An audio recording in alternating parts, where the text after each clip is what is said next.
I thought I was ready, for me to get the results if I will accept, easily. And then, it started to sink in that, okay, I'm positive. Now, chances are I might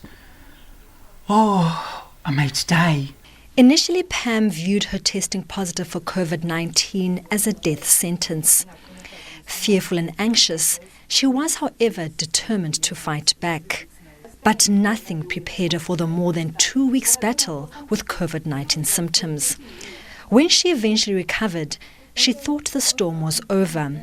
An excruciating pain in her lower back started, and every day it just got worse.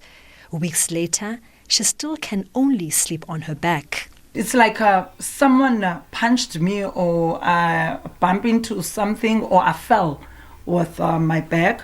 For others, there are mental scars. 31-year-old Fezile Papu says life post-COVID has been devastating.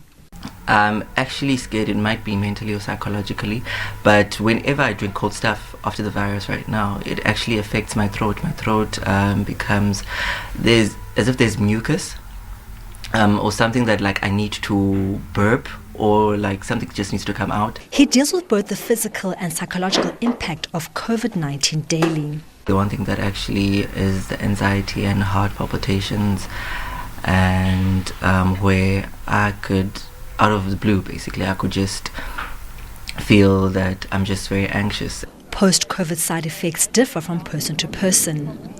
Each patient writes their own story about the impact of the virus. At the moment, I still have a bit of earache and a bit of sinusitis, and it comes and goes. But other than that, I'm a lot better. Psychologically, I think I'm pretty strong from my past experiences, but I know it can have a great toll on people in an emotional and psychological way. The novel coronavirus is still too new to know its long-term effects. Reports from doctors and patients, along with early studies, show that many don't return to normal after beating the disease.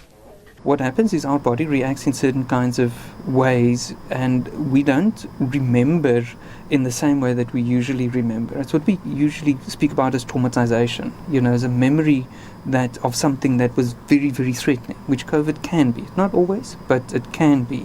Dr. Kamlashe says complications differ from person to person, and should they persist, people should consult their doctors. COVID is psychological, it's emotional, and it is physical. And the recovery from these three components that are affected in a human being take a little bit of time. There is no research yet which shows whether health complications post-COVID will be lifetime or just short-term. For many survivors, what is important is taking each day as it comes and be grateful for the gift of life. Lerato Fekisi, SABC News, Port Elizabeth.